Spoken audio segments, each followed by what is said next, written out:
friends. Welcome back to Incredibly Useful Exercises for the Double Bass, where we condition specific aspects of our performance in short, stolen moments. I'm Dennis Whitaker. Thank you for joining me for what was my first ever chop buster exercise. This is the first exercise I learned at Baylor that made me aware of the benefits of a powerful and efficient left-hand technique, while at the same time fine-tuning my ear to tetrachords and their use in Western tonal music. Today, we explore the exercise tetrachord warm-ups, created by my wonderful undergraduate bass teacher, Mark Whitney. I want to thank Joey Nager for his generous support of this series.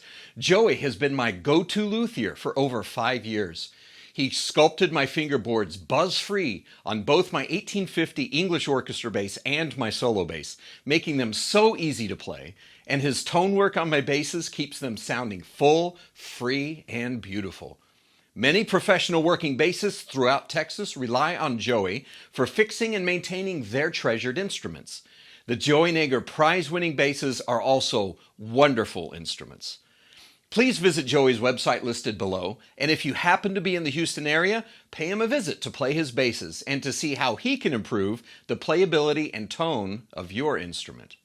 A tetrachord is a fancy name for a 4-note scale. If you take 4 notes with 3 intervals between them, mix up the whole steps and half steps, you get tetrachords. You put 2 tetrachords together and you have a scale. Today we'll turn 5 different tetrachords into a perpetual motion exercise in the lower octave of the fingerboard. That'll put a nice muscle burn in your forearm, build nice thick calluses on your fingers, destroy your flyaway fingers, strengthen your pinky muscle, the abductor digiti quinti, exercise a shifting motion that leads freely from the elbow, and most importantly, train your fingers to play half steps more accurately. Today's exercise is 3 minutes long, has a control rating of 5, mindfulness is 2, expression is 1, power is 4, velocity is 4, coordination is 1, and endurance is 4. I play tetrachords for 2 main reasons: for the exercise and conditioning of a fast, accurate, and powerful left finger motion, and also for the exercise and mastery of precise tetrachord tuning, with extra emphasis on accurate half steps. The 5 tetrachords we'll play today are major, minor, Phrygian, harmonic minor, and augmented. There are different combinations of whole steps and half steps. Whole, whole, half is major. If I move the half step to the middle, then it's minor, whole, half, whole. Move it to the bottom and it's Phrygian, half, whole, whole. When I move the half steps to the outside with a larger interval in the middle, it's how a harmonic minor scale ends: half, whole and a half, half. Play with all whole steps and you have augmented, whole, whole, whole. These interval stacks are the building blocks for practically all scales and melodies that move by scales. Hearing these correctly and spending time really breaking down each motion for 3 to 5 minutes a day is definitely incredibly useful. So, I run all these combinations through the lower half of the fingerboard, and it frees me up to trust that my left hand is working, so I can let that go and focus on my right arm. This would be simple if all of the intervals were easy to play, but unfortunately that's not the case. Whole steps are pretty easy. Half steps are not. Why are half steps our enemy? It's because our hand is built to play whole steps. In most positions, the distance from 1 to 4 is easy to hear and train. But look at my hand now. The half step goes right here. That's unfortunate. There are 2 ways that I can adjust to play in this space right here. I can move my 3rd finger back to hit the note. This is generally called the Italian system, used commonly by Bottesini and Boulez. Or, and this is the most common way in America, I can move my 2nd finger down to play the in-between note.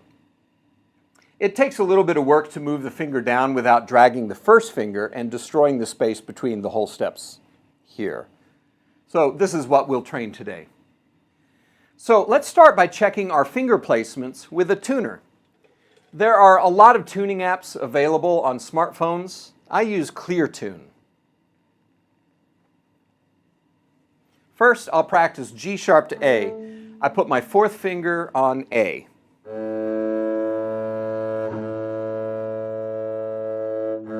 I take about 3 to 4 seconds per bow when I use a tuner. Now my second finger goes on G sharp.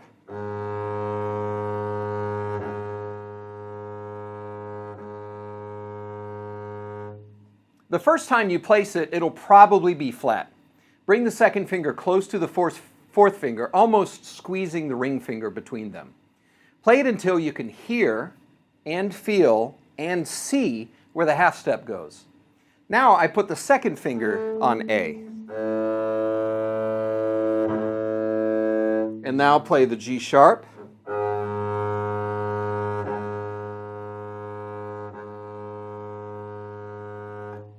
It'll probably be sharp the first time.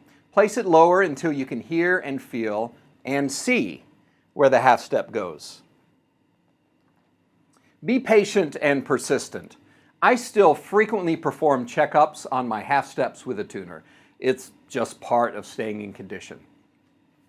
So here's one quick word about my left arm shifting motion. I lead the shifts from the elbow and not the hand. I want the responsibility of the motions to be as far back in the skeleton as possible. I shift so that my arm leads my hand to the new position. It's the same way that the leg works freely when we walk. The hip moves the knee moves the foot to the next step. I find it flexible and strong. I mostly stand when I play, and when I have descending shifts, if I don't lead with my elbow, the bass jumps. So I get my elbow to the new level and I let the hand follow. So here's how I play these. Each string takes about 3 minutes, so if I have more time available, I'll play them on the other strings. I lead the shifts with the elbow, not the hand. I always keep my focus on the half steps, keeping the 1-2 half steps the same distance as the 2-4 half steps. I always play it forte, which demands and develops power in my left hand. Lastly, to make the shifts more efficient, I leave my fingers on the strings, but I release the weight of the shifting fingers slightly during the shifts. Before I play, I always review my recovery plan because once I start, I don't let any mistake or fatigue stop me, just like in live performance.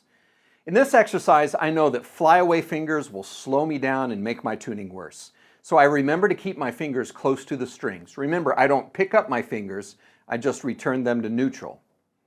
Also, like any chop buster exercise, I never play into pain. I'm conditioning a lot of small muscles and I don't want to hurt them. I play to a comfortable fatigue, which changes often depending on my current level of conditioning. But when I start to feel more than a hot muscle burn, I slow down. Maybe I'll stop on one note. I keep the sound going, let the burn dissipate, relax the dead fingers, and when I've recovered, then I continue at a slower pace, working to move the muscle action further back into the arm. Okay, here we go. I don't use a metronome until I'm in top condition. Then I work daily to increase the velocity. 1, 2, ready, play.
And those are the tetrachord warm-ups.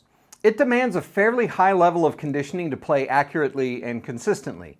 If you can't play at all right now and you find your fingers getting tired easily, just keep revisiting it. Play it as much as you can for about 3 to 5 minutes a couple of times per day. Eventually you'll find yourself locking down the notes and lasting through the whole exercise. Power and endurance are built up over time and they can't be rushed. Don't let it discourage you. Play it regularly and you'll see results. Thank you very much for joining me today. I hope you find tetrachord warm-ups as useful for your performance as it has been for mine. I present these in the way that I've used and benefited from them. I never intend to say that my ways are the only way to approach this or to approach this concept. You can adapt any of these ideas to your style of curiosity, conditioning, or teaching. Practice this and all exercises in this series in short stolen moments, or incorporate them into your regular conditioning routine.